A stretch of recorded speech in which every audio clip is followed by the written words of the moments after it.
Colonel Sarah Mitchell had always been known for her infectious laugh. It echoed through the military base corridors, lifting spirits and breaking tension during the most challenging missions.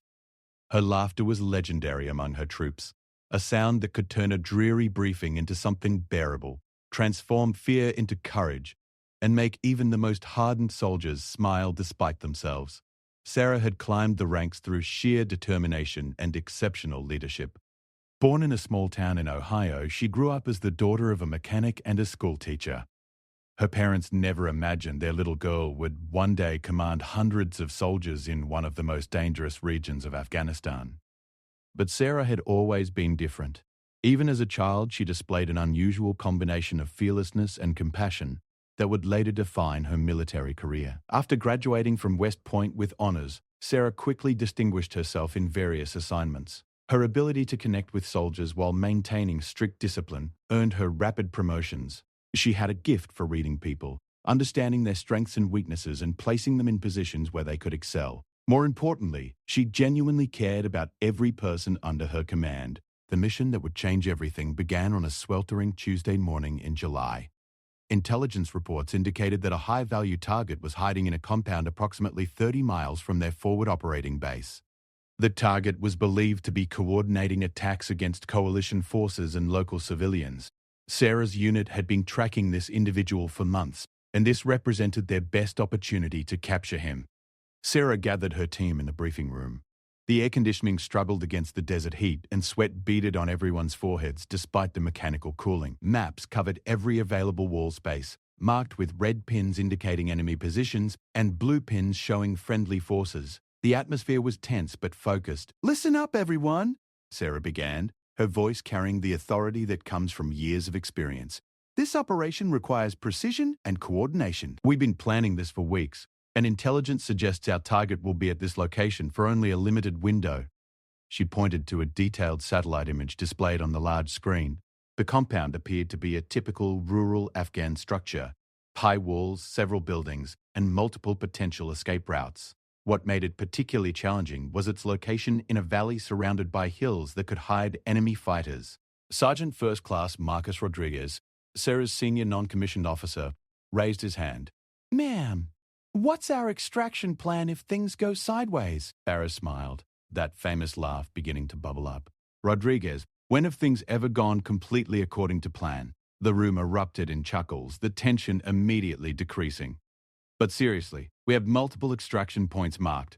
Our helicopter support will be standing by, and we have ground units positioned to provide covering fire if needed."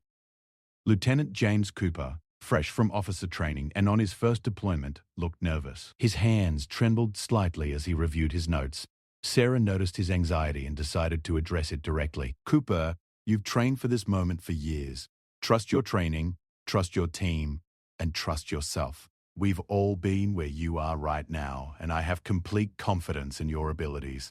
The young lieutenant straightened his shoulders, visibly drawing strength from his commander's words. This was Sarah's gift, the ability to inspire confidence in others even when they doubted themselves. The mission timeline called for departure at 020 hours, allowing them to reach the target under cover of darkness.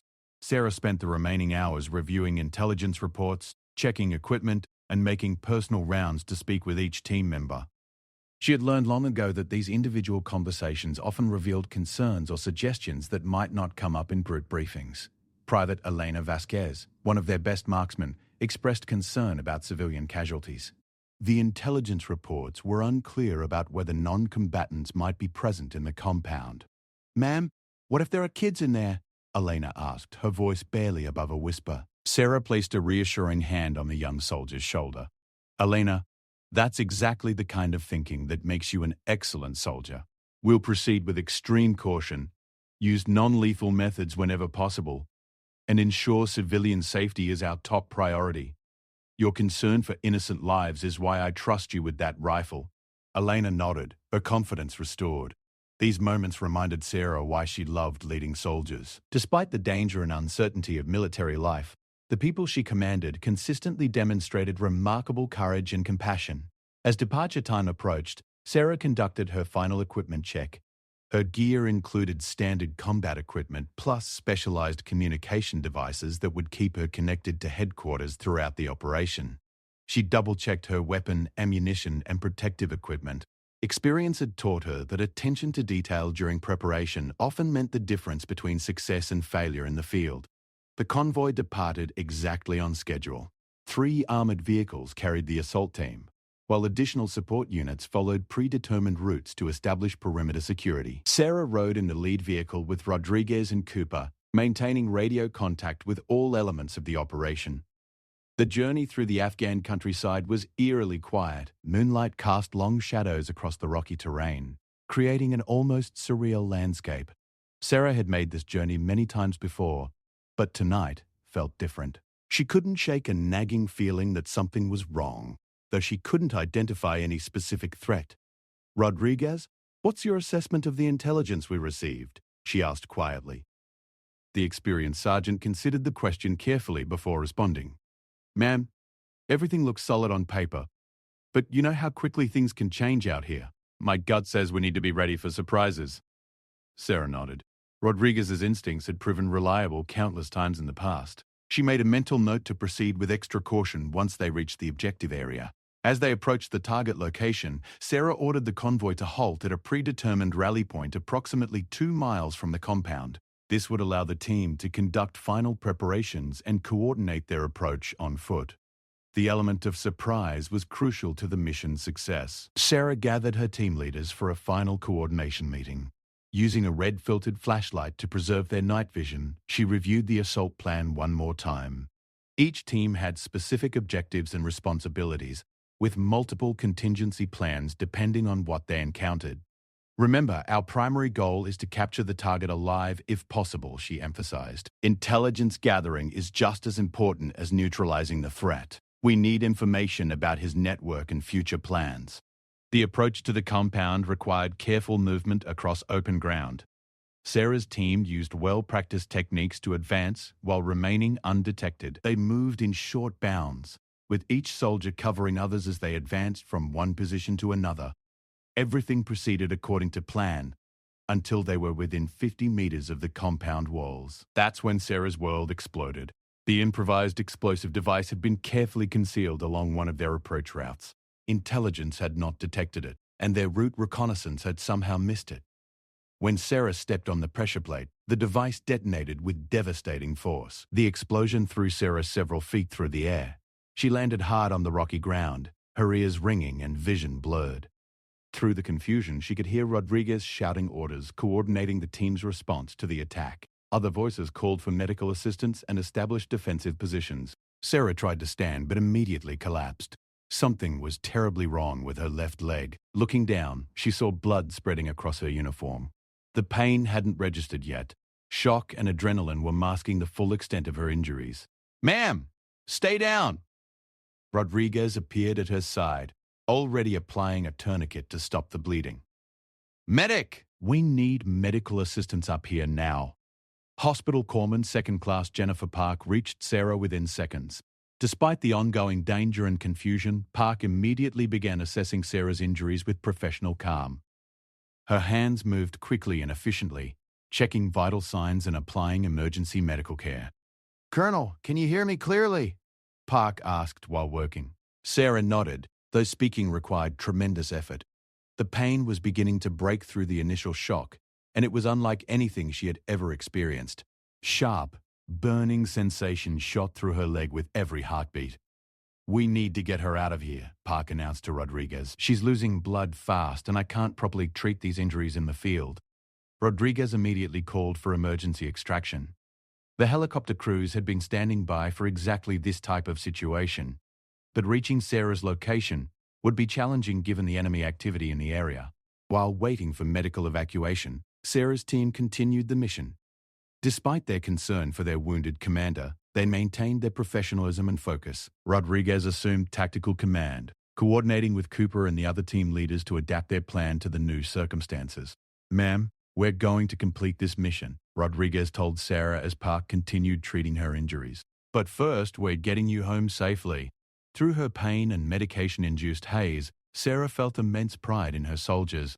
Even in the face of unexpected danger and their commander's injury, they remained focused on their objectives while ensuring her safety. This was the kind of leadership and teamwork she had worked years to develop. The medical evacuation helicopter arrived within 20 minutes, though it felt like hours to Sarah. The crew immediately transferred her to the aircraft's medical bay, where a flight medic began more advanced treatment during the journey to the military hospital. As the helicopter lifted off, Sarah caught a glimpse of her team continuing their mission below. Rodriguez had positioned the soldiers expertly, and they were advancing toward the compound with the same precision and coordination they had planned. Even through her pain, Sarah smiled. Her training and leadership had prepared them well for exactly this type of situation. The flight to the hospital passed in a blur of medical procedures and pain medication. Sarah drifted in and out of consciousness, occasionally hearing radio updates about her team's progress. They had successfully reached the compound and captured the target without further casualties. The mission was a success despite the unexpected complications. At the military hospital, a team of surgeons immediately took Sarah into the operating room. The explosion had caused severe damage to her left leg, including multiple fractures, torn muscles, and severed nerves. The medical team worked for hours to repair what they could and save the limb. When Sarah finally woke up, she found herself in a hospital bed surrounded by flowers and cards from her soldiers. Rodriguez sat in a chair beside her bed, still wearing his dusty combat uniform. "How did the mission go?" were her first words upon waking. Rodriguez laughed, shaking his head. "Ma'am, you just woke up from major surgery, and you're asking about the mission. We got him. Clean capture, no additional casualties, and we gathered enough intelligence to roll up half his network." Sarah tried to smile, but something felt wrong. The pain medication was making everything foggy, but she sensed that the doctors weren't telling her everything about her injuries. Dr. Amanda Foster, the lead surgeon, entered the room carrying Sarah's medical chart. Her expression was professional but compassionate, the look doctors develop when delivering difficult news. "Colonel Mitchell, I'm Dr. Rice, Foster. I led the surgical team that worked on your leg. We were able to save the limb, but I need to discuss the extent of your injuries and what you can expect during recovery." Sarah nodded, bracing herself for what was coming. She had seen enough wounded soldiers to understand that the doctor's tone suggested permanent changes to her life. "The explosion caused significant damage to your left leg. We've repaired the fractures with metal plates and screws, but the nerve damage is extensive. You'll regain most of the function in your leg, but there will likely be permanent effects. Some numbness, occasional pain, and mobility limitations are probable." "Doctor," Foster paused, allowing Sarah to process this information before continuing.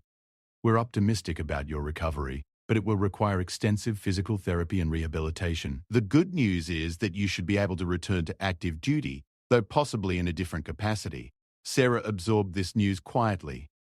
She had always been physically active, and the idea of permanent limitations was difficult to accept. But she was alive, her soldiers were safe, and the mission had been successful. Everything else could be dealt with. Over the following days, Sarah's room became a gathering place for her unit. Soldiers stopped by to check on their commander, share stories from the successful mission, and provide updates on ongoing operations. Their visits lifted Sarah's spirits and reminded her why she loved military service. Rodriguez visited daily, often bringing reports that required Sarah's input or approval. Even from her hospital bed, she remained involved in her unit's activities and decision-making. This connection to her command responsibilities helped maintain her sense of purpose during the difficult recovery period. Lieutenant Cooper visited with Elena Vasquez and several other soldiers. Cooper had performed exceptionally well during the mission, demonstrating the leadership potential Sarah had recognized in him. His confidence had grown noticeably since the operation, and he carried himself with new authority. "Ma'am, I wanted to thank you for believing in me," Cooper said during one visit. "When things went wrong, I remembered what you taught me about trusting my training and my team. It made all the difference." Sarah felt tears forming in her eyes, though whether from pride or pain medication, she couldn't be sure. These young soldiers had risked their lives to complete the mission and ensure her safety. Their success vindicated years of training and leadership development. Physical therapy began while Sarah was still hospitalized. The process was painful and frustrating, requiring her to relearn basic movements she had taken for granted her entire life. Simple tasks like walking across a room became major accomplishments requiring intense concentration and effort. Sarah's characteristic optimism and humor helped her through the darkest moments of recovery. When therapists pushed her to attempt exercises that seemed impossible, she would laugh and make jokes about her situation. Her laughter, though sometimes strained, continued to lift spirits and inspire others around her.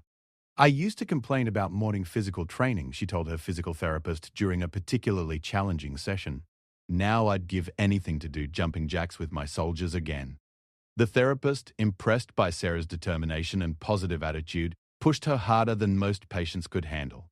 Sarah's military discipline and competitive nature served her well during rehabilitation, helping her achieve better results than doctors had initially expected. As Sarah's physical condition improved, she began thinking about her future in the military. The doctors had mentioned returning to active duty, but she wondered what roles she could effectively fill with her new limitations. Command positions required physical fitness and the ability to keep up with soldiers during training and operations. Colonel Patricia Hayes, Sarah's superior officer, visited to discuss her future career options. Colonel Hayes had known Sarah for years and respected both her leadership abilities and her dedication to the military. "Sarah, we need to talk about what comes next for you," Colonel Hayes began. "Your injury doesn't disqualify you from continued service, but it may limit some of your options. We want to find a position that utilizes your strengths while accommodating your new circumstances." Sarah appreciated the direct approach. She had always preferred honest communication over diplomatic platitudes. "Ma'am, I want to continue serving in whatever capacity makes sense. My soldiers have shown me that leadership isn't just about physical capabilities. It's about judgment, experience, and the ability to inspire others to achieve their potential." Colonel Hayes smiled. "That's exactly the attitude I expected from you. There are several positions available that would benefit from your experience and leadership skills. Training commands, staff positions, and strategic planning roles all need officers with your background." The conversation continued for over an hour, covering various career possibilities and timeline considerations. Sarah appreciated having options and the opportunity to continue serving, though she knew her role in the military would be fundamentally different going forward. Sarah's recovery progressed steadily over the following weeks. Physical therapy sessions became less painful and more productive. She regained strength and mobility, though the doctor's predictions about permanent limitations proved accurate. Some numbness persisted in her left foot, and she occasionally experienced sharp pains that seemed to come from nowhere. The psychological aspects of recovery proved more challenging than the physical rehabilitation. Sarah struggled with feelings of vulnerability and uncertainty about her future effectiveness as a leader. She had always prided herself on being physically capable of doing anything she asked of her soldiers. Now she faced the reality of permanent limitations. During one of Rodriguez's visits, Sarah shared her concerns about returning to leadership positions with physical restrictions. "Ma'am, with respect, you're overthinking this," Rodriguez responded. "Your soldiers didn't follow you because you could outrun them or lift more weight. They followed you because you cared about them, made good decisions, and earned their trust through your actions. None of that has changed." His words resonated with Sarah, helping her realize that her value as a leader extended far beyond physical capabilities. The mission's success despite her injury had demonstrated that she had effectively prepared her team to handle unexpected challenges. That was leadership at its finest. As Sarah's hospital stay neared its end, she reflected on the events that had brought her to this point. The explosion had been devastating, but it had also revealed the strength and competence of the soldiers she had trained and led. Their performance under pressure validated her leadership approach and methods. The injury had also clarified Sarah's priorities and values.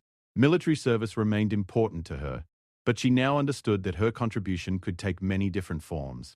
Whether leading troops in combat or training future officers, her experience and judgment had value regardless of her physical limitations. Dr. Foster conducted a final evaluation before Sarah's discharge from the hospital. The results were encouraging, showing better recovery than initially projected. Sarah would need ongoing physical therapy and regular medical monitoring, but she was cleared for return to duty with certain restrictions. "Colonel, you've exceeded our expectations for recovery," Dr. Foster explained. "Your determination and positive attitude made a significant difference in your outcomes. You should be proud of how hard you've worked." Sarah thanked the medical team for their excellent care and professionalism. Their dedication had given her the best possible chance for recovery and return to active duty. She was grateful for their expertise and compassion during a difficult period. The day of Sarah's discharge arrived with mixed emotions. She was eager to leave the hospital and return to normal activities, but also nervous about facing the challenges ahead. The familiar weight of her uniform felt different now, reminding her of both her continued commitment to service and her new limitations. Rodriguez and several soldiers from her unit arrived to drive Sarah back to the base. Their presence provided comfort and continuity, connecting her hospital experience to her ongoing military career. The easy camaraderie and jokes helped normalize a situation that could have felt awkward or uncomfortable. During the drive back to base, Sarah observed the landscape with new appreciation.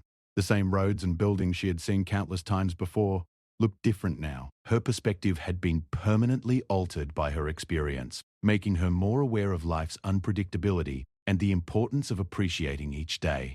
As they approached the base entrance, Sarah saw a formation of soldiers waiting to welcome her return. Word of her discharge had spread throughout the unit, and her soldiers wanted to demonstrate their respect and support for their wounded commander. The gesture touched Sarah deeply, reinforcing the bonds that made military service meaningful. The formation came to attention as Sarah's vehicle passed, presenting a formal military courtesy that honored both her service and her sacrifice. Sarah returned their salute through the vehicle window, feeling a surge of pride and emotion that brought tears to her eyes. Back in her quarters, Sarah found them exactly as she had left them weeks earlier. Her desk still held the same paperwork. Her walls displayed the same photographs and commendations, and her personal items remained in their familiar positions. Yet, everything felt different because she was different. Sarah sat at her desk and picked up a framed photograph of her unit taken just days before the mission that changed everything. The faces looking back at her represented some of the finest soldiers she had ever known. Their courage, dedication, and professionalism had carried them through the mission's challenges and brought them all home safely. Looking at the photograph, Sarah realized that her laughter, the sound that had defined her leadership style for years, would return. It might sound slightly different, carrying new depths forged by pain and recovery, but it would continue to inspire and unite her soldiers. Her war wound had taught her that true strength comes not from the absence of vulnerability, but from the courage to continue serving despite life's inevitable challenges. Sarah's first morning back on active duty began before dawn, just as it had for the past 15 years of her military career. The familiar sound of reveille echoed across the base, but getting out of bed now required a different routine.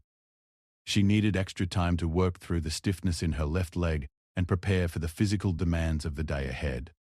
Standing in front of her bathroom mirror, Sarah examined the reflection staring back at her. The face was the same, but the eyes held new depth, the kind that comes only from facing mortality and emerging changed. Her left leg bore visible scars from the multiple surgeries, reminders of that July morning when everything shifted in an instant. Dr. Foster had cleared her for return to duty with specific restrictions: no prolonged marching, limited field exercises, and regular medical evaluations to monitor her recovery progress. These limitations felt foreign to someone who had always pushed physical boundaries, but Sarah was determined to adapt rather than surrender to self-pity. Her new assignment came with both opportunities and challenges. Colonel Hayes had offered her command of the Advanced Leadership Training Center, a position that would utilize her combat experience while accommodating her physical restrictions. The role involved training junior officers and senior enlisted personnel, passing on hard-earned knowledge to the next generation of military leaders. The training center occupied a sprawling complex on the base's eastern side. Sarah had visited the facility many times, but never as its commanding officer. Walking through the main entrance for the first time in her new role felt like stepping into uncharted territory, despite her familiarity with the location.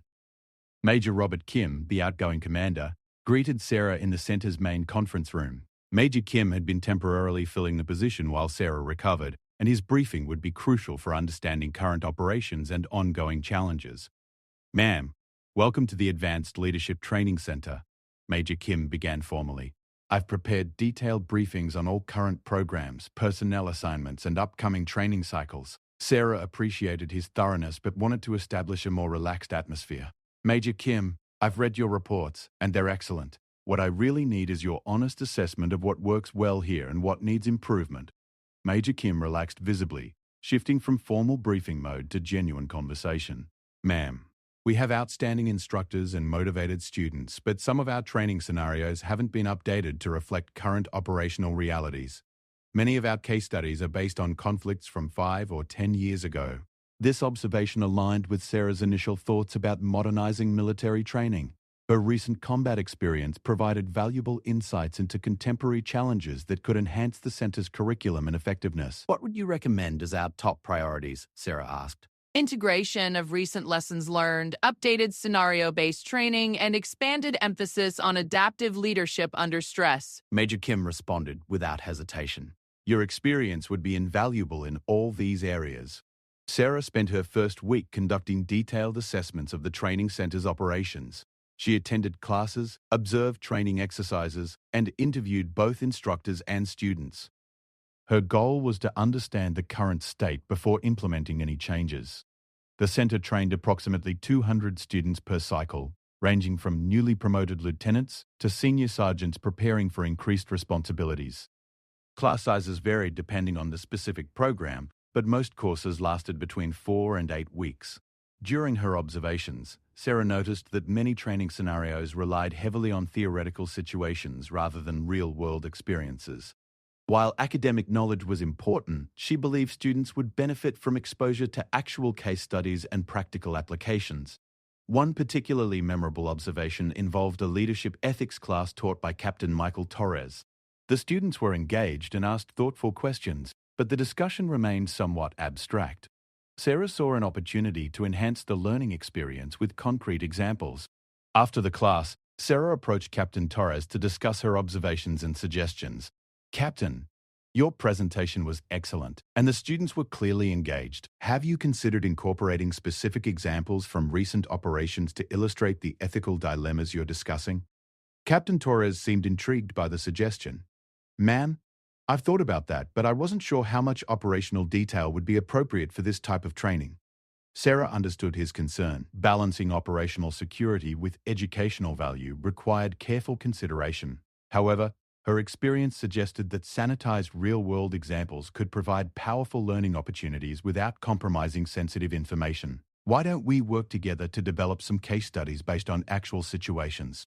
We can remove specific details while preserving the essential ethical challenges and decision-making processes." This conversation became the foundation for Sarah's first major initiative at the training center.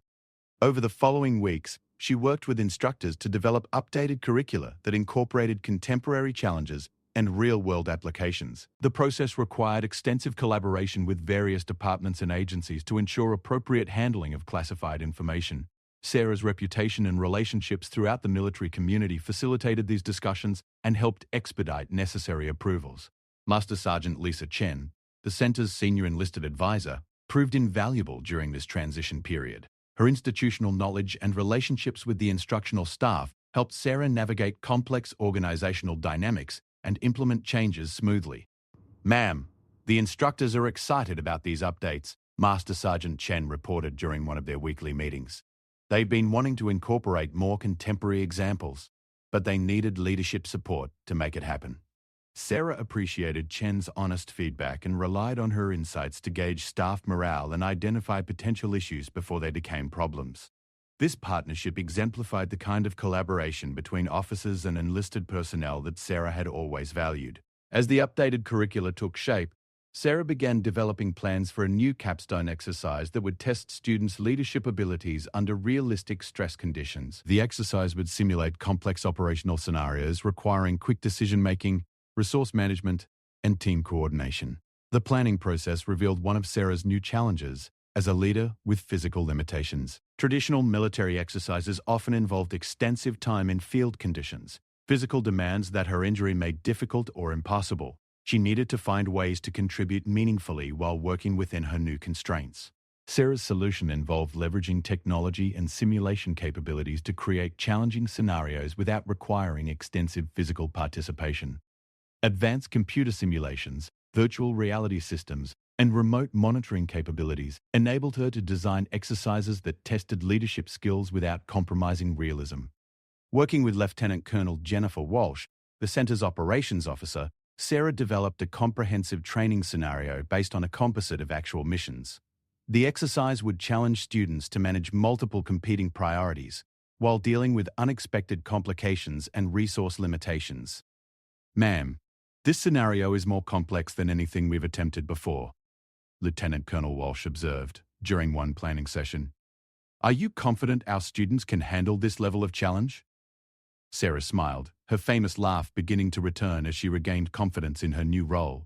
Jennifer, if we're not challenging them beyond their comfort zones, we're not preparing them for real leadership responsibilities. The key is providing appropriate support and learning opportunities when they struggle. The first pilot exercise was scheduled for 6 weeks after Sarah's arrival at the training center.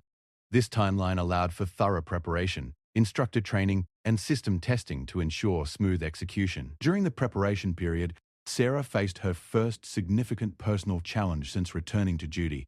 A routine physical therapy session triggered severe phantom pain in her injured leg, pain so intense that she briefly lost consciousness in the medical facility. The episode frightened Sarah more than she was willing to admit. She had been making steady progress and felt confident about her recovery. But the sudden onset of unexpected complications reminded her that healing wasn't linear or predictable. Dr. Elizabeth Martinez, her new physician, explained that phantom pain was common among patients with nerve damage, but could usually be managed with proper medication and therapy adjustments. Colonel, this type of setback is frustrating but not uncommon. Your recovery has been excellent overall, and there's no reason to think this will significantly impact your progress. Despite the reassurance, Sarah struggled with doubts about her ability to handle the demands of command. The pain had been so severe and sudden that she worried about experiencing similar episodes during critical moments in her leadership responsibilities. Sarah decided to confide in Rodriguez, who had been promoted to Sergeant Major and was serving at a nearby installation. His perspective had always been valuable, and she trusted his judgment about her capabilities and limitations. Sergeant Major, I need your honest assessment of something, Sarah began during their phone conversation. Do you think my injury affects my ability to lead effectively? Rodriguez's response was immediate and emphatic. Ma'am, with respect, that's the dumbest question you've ever asked me. Your injury doesn't change who you are or what you know. If anything, it's given you additional perspective that makes you a better leader. His directness was exactly what Sarah needed to hear. Rodriguez had never been one to offer empty flattery or false reassurance, so his confidence in her abilities carried significant weight. Think about it this way, Rodriguez continued. You've now experienced vulnerability and recovery in ways that most officers never will. That gives you insights into resilience and adaptation that you can pass on to the people you're training. This conversation helped Sarah reframe her injury from a limitation into an additional source of strength and wisdom. Her experience with pain, uncertainty, and recovery provided valuable lessons that she could share with future leaders who would inevitably face their own challenges and setbacks. The pilot exercise commenced on a crisp Monday morning in October. 36 students participated, representing various ranks and military specialties. Sarah watched from the command center as they received their initial briefings and began grappling with the scenario's complexities. The exercise scenario involved managing humanitarian relief operations in a fictional country experiencing natural disaster and civil unrest.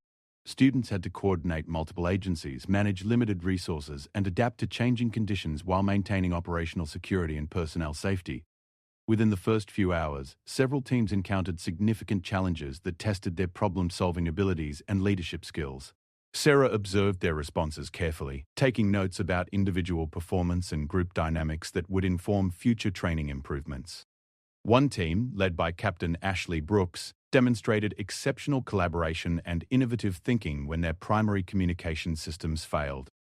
Instead of becoming frustrated or paralyzed, they quickly developed alternative coordination methods and maintained effective operations. Another team, commanded by Lieutenant David Park, struggled with resource allocation decisions when faced with competing urgent needs.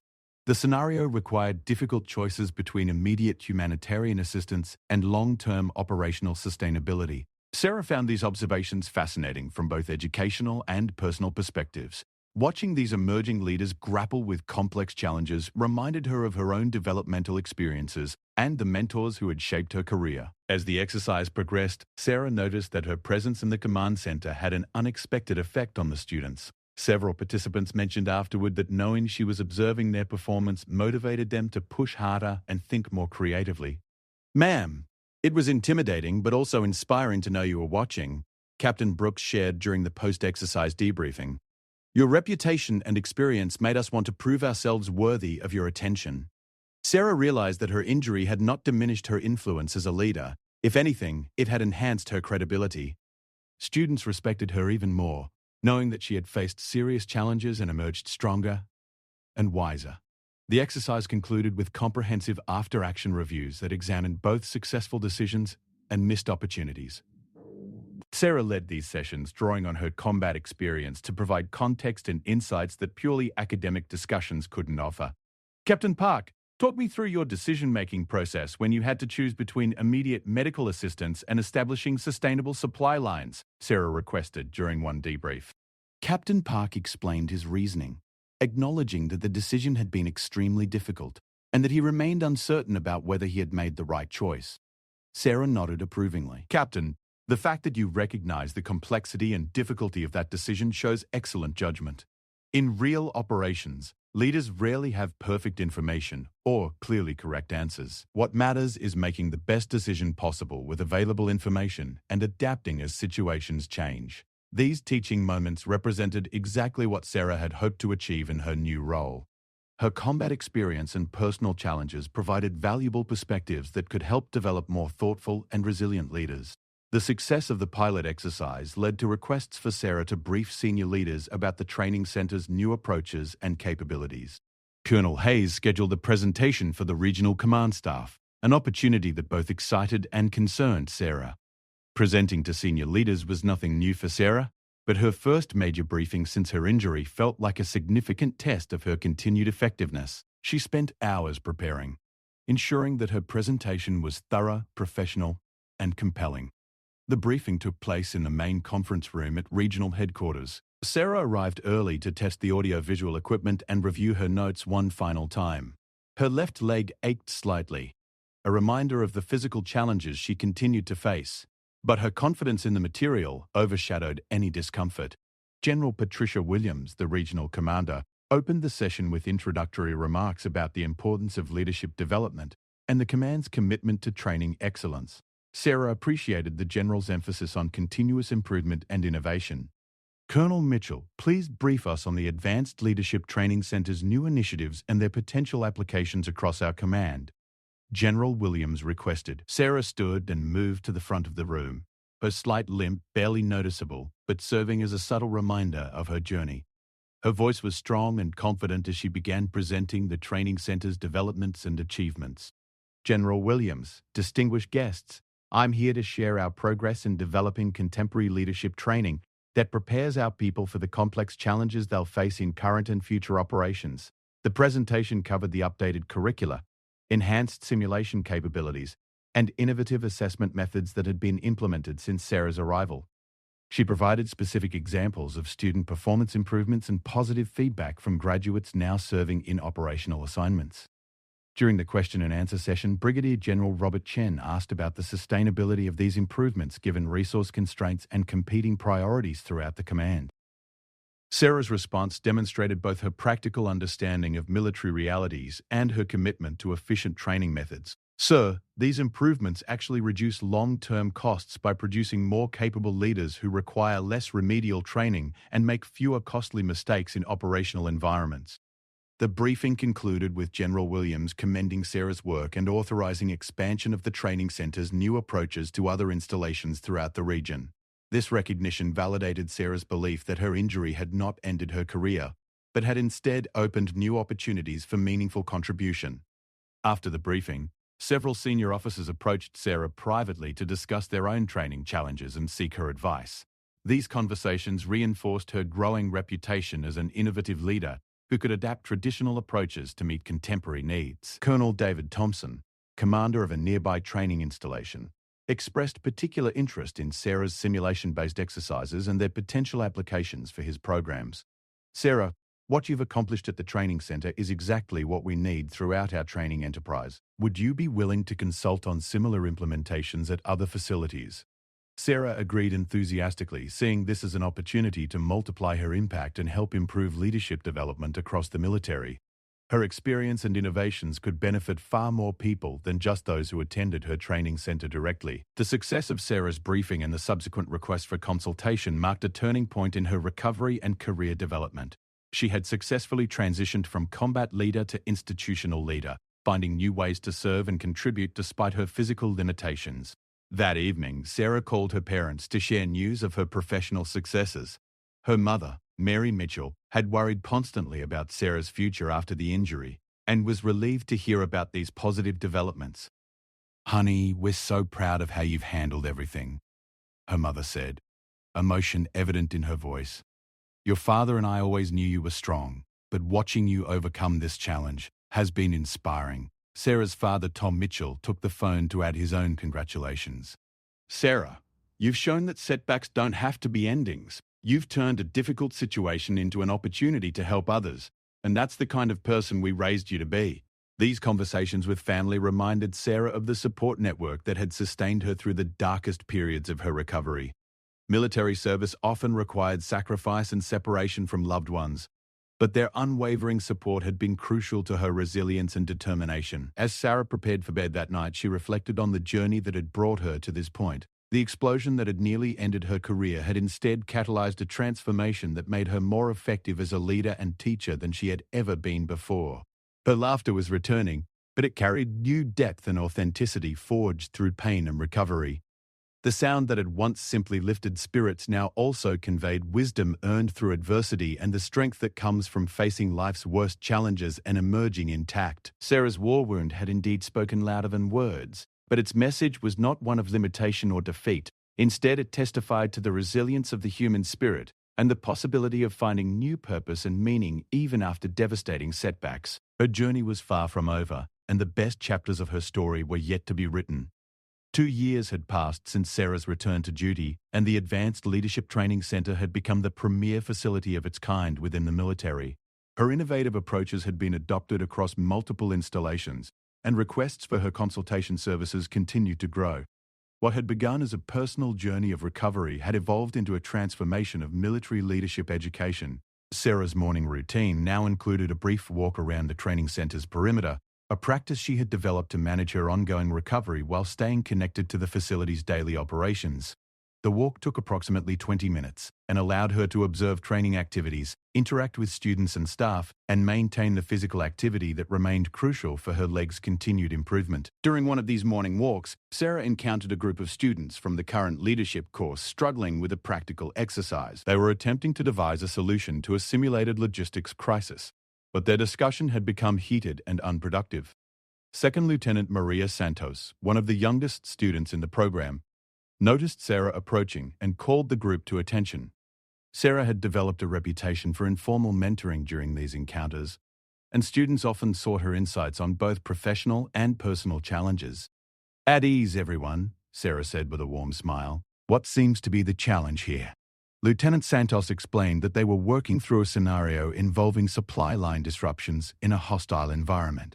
The team couldn't agree on prioritization criteria when multiple critical needs competed for limited resources. Sarah listened carefully to their various perspectives before offering guidance. What questions should you be asking yourselves about the long-term consequences of each decision? This approach reflected Sarah's teaching philosophy of guiding students toward answers rather than simply providing solutions. She had learned that people retained lessons better when they discovered insights through their own analytical processes. Sergeant First Class Michael Rodriguez, no relation to Sarah's former Sergeant Major, raised his hand. "Ma'am, should we consider the political implications of our resource allocation decisions?" Sarah's eyes lit up with approval. "Excellent question, Sergeant Rodriguez." Military operations never occur in political vacuums, and leaders who ignore those dimensions often create unnecessary complications for themselves and their units. The group resumed their discussion with renewed focus and direction. Sarah continued her walk, satisfied that she had helped them progress without solving their problem for them. These impromptu teaching moments had become one of her favorite aspects of leading the training center. Back in her office, Sarah reviewed the latest graduation statistics and post-training assessments. The data showed consistent improvements in graduate performance across multiple metrics, including decision-making under stress, ethical reasoning, and adaptive leadership capabilities. Major Kim, who had remained at the training center as Sarah's deputy, knocked on her office door carrying a stack of reports and a coffee cup bearing the center's motto, Leadership Through Challenge.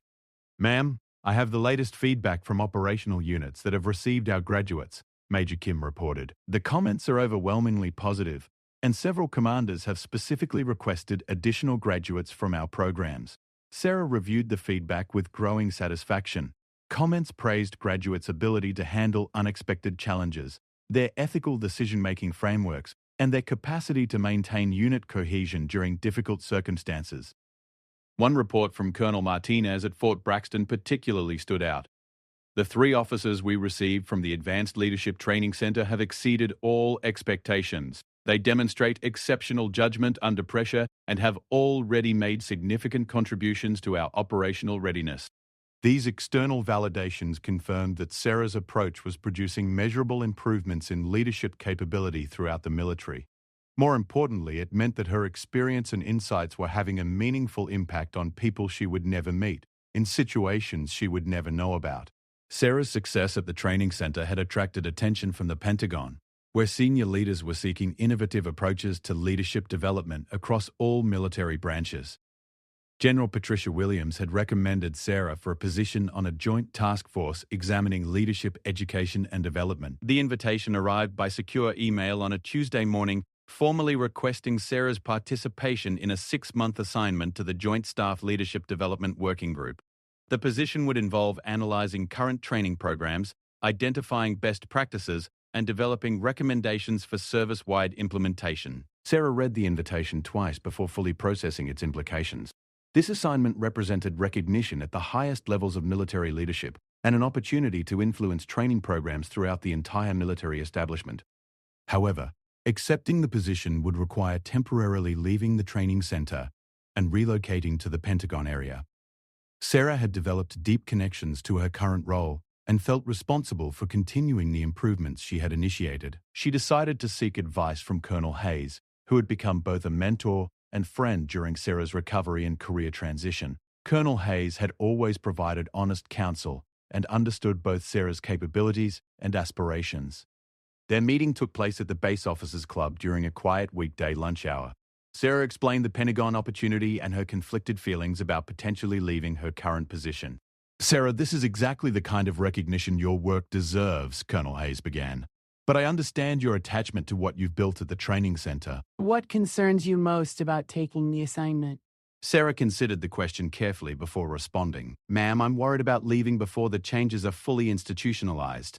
I also wonder if I'm ready for the political complexities of a Pentagon assignment." Colonel Hayes smiled knowingly.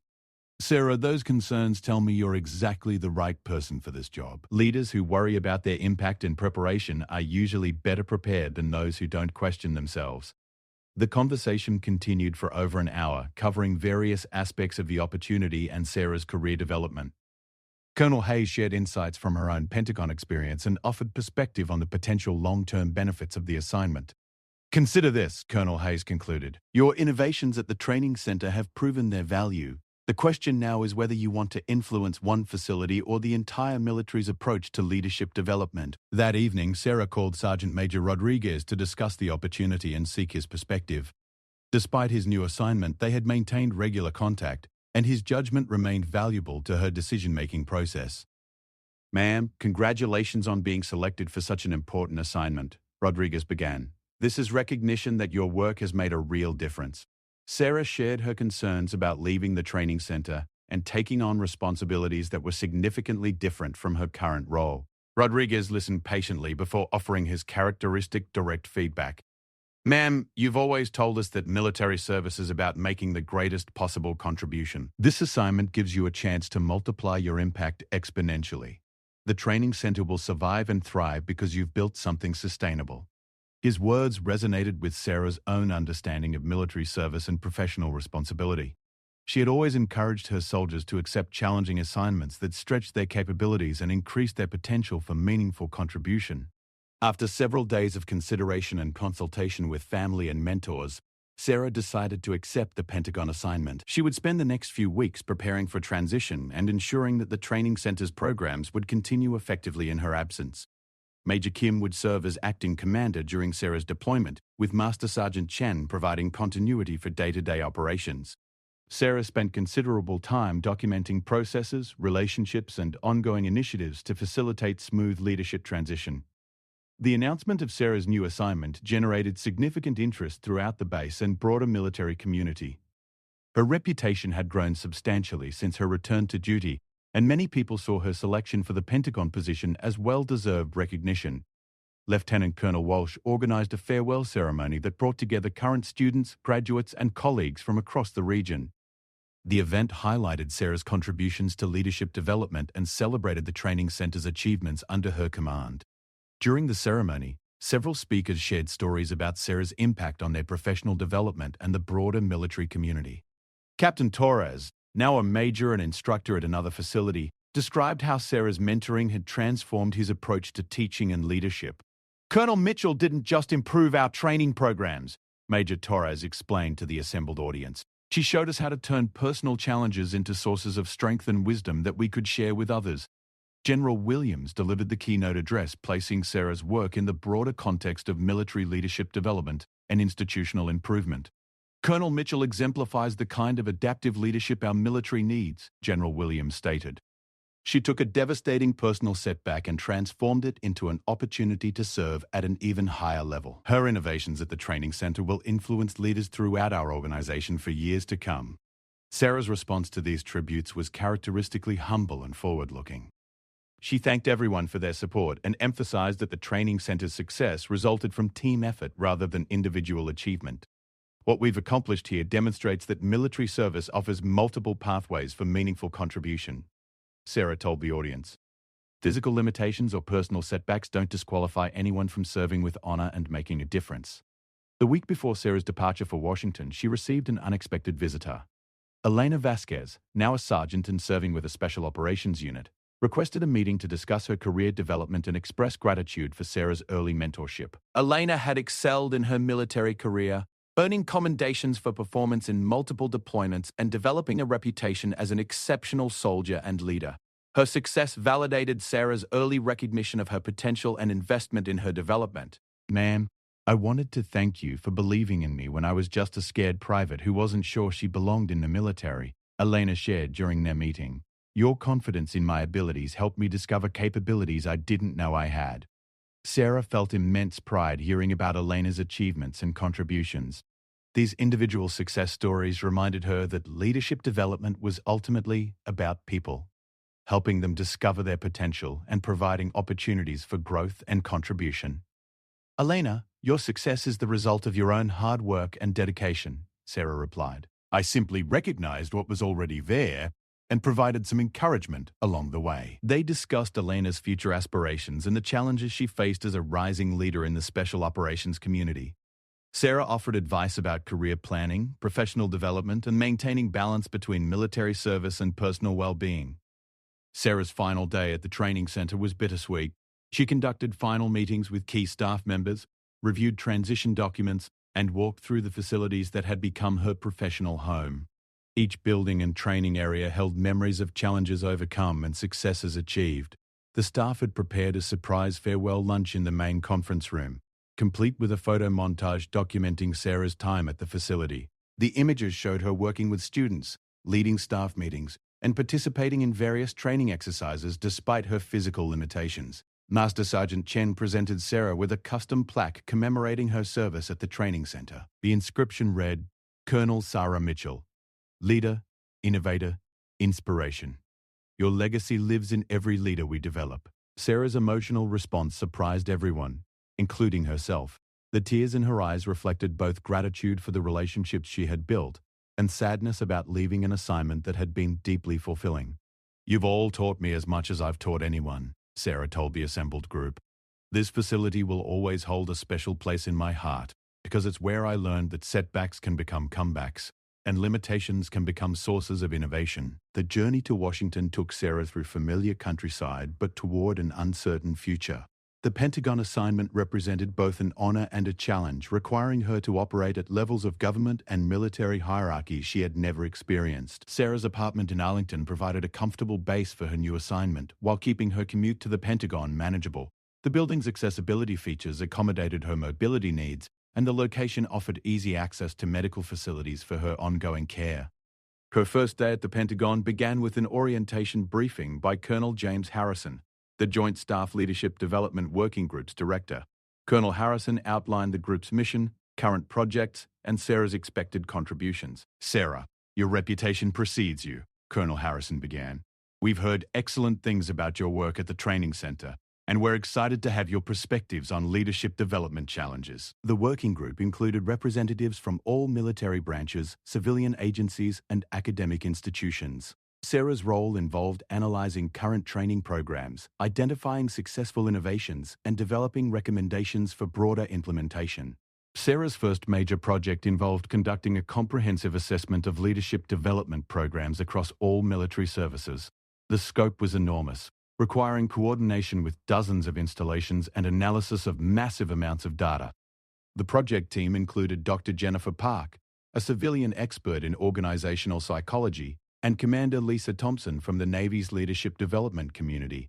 Sarah found their diverse perspectives valuable for understanding the complexity of military leadership challenges. Working at the Pentagon required different skills than commanding at the installation level. Sarah had to navigate bureaucratic processes, coordinate with multiple stakeholders, and present recommendations to very senior audiences. Her combat experience and training center success provided credibility, but she needed to develop new competencies quickly. One of Sarah's early insights involved the disconnect between leadership training and operational realities. Many programs focused on theoretical frameworks that didn't adequately prepare leaders for the ambiguity and stress of real-world situations. "We need training that replicates the emotional and psychological pressures leaders face in actual operations," Sarah argued during one working group session. "Academic knowledge is important, but leaders also need experience managing their own stress responses and decision-making under pressure." This perspective resonated with other working group members who had observed similar gaps between training and operational performance.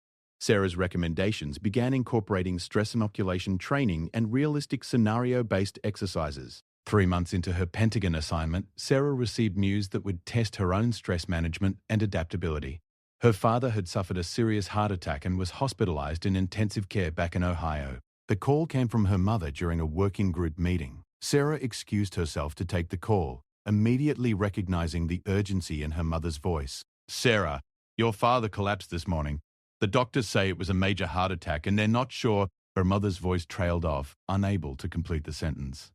Sarah felt the familiar sensation of her world shifting unexpectedly, reminiscent of the moment when the IED had exploded years earlier. However, this time her response was different. Instead of panic or overwhelming emotion, she felt a calm determination to handle the crisis effectively. "Mom, I'm coming home immediately," Sarah said firmly. "Is he stable enough for visitors?" Sarah's supervisor, understanding the family emergency, immediately approved leave and arranged for temporary coverage of her responsibilities. The Pentagon's personnel support systems efficiently handled travel arrangements and administrative requirements. The flight to Ohio gave Sarah time to process her emotions and prepare for whatever she might find at the hospital. Her father had always been her anchor, strong, reliable, and supportive throughout her life and military career. The possibility of losing him forced her to confront fears she had been avoiding. At the hospital, Sarah found her mother maintaining a vigil in the cardiac intensive care unit waiting room. Mary Mitchell looked exhausted and frightened, but her face brightened when she saw Sarah approaching. "Oh, honey, I'm so glad you're here," her mother said, embracing Sarah tightly.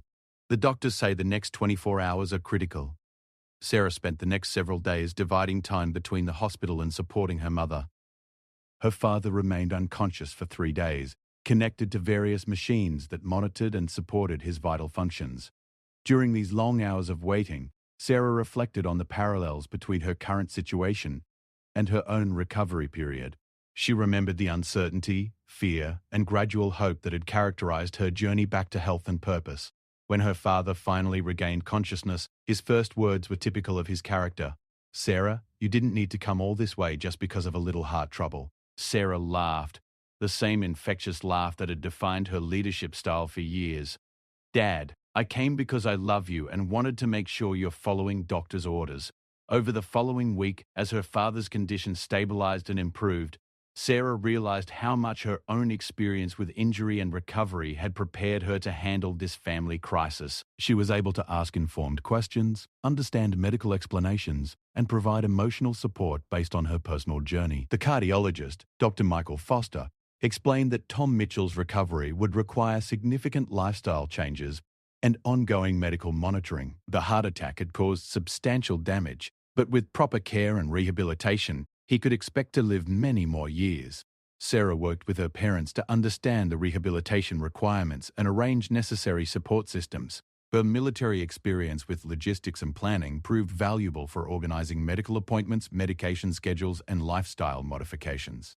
"Sarah, having you here has made such a difference," her mother confided during one of their conversations. "You know how to handle crisis situations in ways that most people don't." This observation helped Sarah understand how her military experience and personal challenges had equipped her with skills that extended far beyond professional responsibilities. Her ability to remain calm under pressure, think systematically about complex problems, and maintain hope during difficult circumstances served her in all aspects of life. After 2 weeks with her family, Sarah returned to Washington with renewed perspective on the importance of resilience training and leadership development. Her father's medical crisis had reinforced her belief that leaders needed preparation for handling personal challenges alongside professional responsibilities. Back at the Pentagon, Sarah incorporated insights from her recent experience into the working group's recommendations. Leaders needed training not just for operational stress, but also for managing personal crises that could affect their performance and decision-making. "Military service doesn't exempt anyone from life's normal challenges," Sarah explained during one presentation. "Heart attacks, family emergencies, and personal setbacks happen to leaders just like everyone else. We need to prepare people for maintaining effectiveness during these difficult periods." Sarah's recommendations gained traction throughout the military leadership community. Her combination of personal experience, professional success, and analytical insights provided compelling evidence for expanded resilience training programs. The working group's final report included dozens of specific recommendations for improving leadership development across all military services. Sarah's contributions focused on stress inoculation, scenario-based training, and resilience development, areas where her experience provided unique insights. General Patricia Williams, now serving on the Joint Staff, invited Sarah to brief the Chiefs of Staff on the working group's recommendations. This represented the highest-level presentation Sarah had ever given, and an opportunity to influence military leadership development at the strategic level. Preparing for the briefing required weeks of careful preparation and coordination. Sarah worked with experts throughout the Pentagon to ensure her recommendations were comprehensive, implementable, and supported by solid evidence. The briefing took place in the Pentagon's most secure conference room, attended by the service chiefs and other senior military leaders. Sarah felt nervous but confident as she began presenting the working group's findings and recommendations. "Distinguished leaders, our analysis reveals significant opportunities to improve military leadership development through enhanced realism, stress preparation, and resilience training," Sarah began. "These improvements will produce leaders who are better prepared for the complex challenges they will face throughout their careers." The presentation covered current training gaps, successful innovations, and specific recommendations for implementation. Sarah drew extensively on her training center experience and recent family crisis to illustrate key points about leadership under stress. During the question and answer session, General Robert Martinez asked about the resource requirements for implementing the recommended changes. Sarah's response demonstrated her practical understanding of military constraints and priorities. "Sir, these recommendations are designed to improve existing programs rather than create entirely new requirements. Most can be implemented within current resource allocations through more effective training methods and updated curricula." The briefing concluded with unanimous support for the working group's recommendations and authorization to begin pilot implementations at selected installations. Sarah felt tremendous satisfaction knowing that her work would influence military leadership development for years to come. As her Pentagon assignment neared completion, Sarah began considering her next career step. Several opportunities were available, including return to the training center, promotion to higher command positions, and civilian opportunities in leadership development. Colonel Hayes contacted Sarah to discuss a new possibility that had emerged: command of the Army's premier leadership development installation, a position that would allow her to implement the Pentagon Working Group's recommendations on a larger scale. "Sarah, this position would give you the opportunity to influence leadership development throughout the Army," Colonel Hayes explained during their phone conversation. Your work at the training center in the Pentagon has prepared you perfectly for this level of responsibility. Sarah felt excited about the possibility but wanted to ensure she was making the right decision for both her career and her continued recovery. Her leg remained a daily reminder of her limitations, but it no longer defined her capabilities or potential. The selection process for the new position involved interviews with senior Army leadership, detailed assessments of her qualifications, and recommendations from colleagues throughout her career. Sarah approached each step with confidence earned through years of overcoming challenges and achieving success despite setbacks. General William Thompson, the Army's senior personnel officer, conducted the final interview. He began by acknowledging Sarah's reputation and contributions, before discussing the challenges and opportunities associated with the new position. Sarah, your track record speaks for itself, but I want to understand your vision for military leadership development in the coming years, General Thompson requested. Sarah's response drew on everything she had learned since her injury, about resilience, adaptation, innovation, and the importance of developing leaders who could handle unexpected challenges. Sir, I believe military leadership development must prepare people, not just for planned operations, but for the unexpected challenges that define real leadership moments. My experience has taught me that our greatest growth often comes through our most difficult challenges. 2 weeks later, Sarah received notification that she had been selected for the new command position. The assignment would begin after a brief transition period and would involve leading one of the Army's most important training installations. Sarah's success story had come full circle, from the explosion that nearly ended her career to a position where she could influence leadership development throughout the military. Her war wound had indeed spoken louder than words, but its message was one of resilience, adaptation, and the possibility of finding new purpose even after devastating setbacks. On her final day at the Pentagon, Sarah cleaned out her office and reflected on the journey that had brought her to this point. A photograph on her desk showed her unit from that fateful mission in Afghanistan, young faces full of determination and hope. Some had left military service, others had been promoted and were now leading their own units, but all had been shaped by their shared experiences and challenges. Sarah's laughter filled the office one last time as she packed away mementos and prepared for her next adventure. The sound was rich with experience, wisdom, and hope. The laughter of someone who had faced life's worst challenges and emerged stronger, wiser, and more capable than ever before. Her story would continue, but the foundation had been established. Sarah Mitchell had proven that leadership isn't about perfection or the absence of limitations. True leadership comes from resilience, adaptability, and the courage to continue serving others despite personal challenges and setbacks. Her war wound had become her greatest teacher, and its lessons would inspire leaders for generations to come.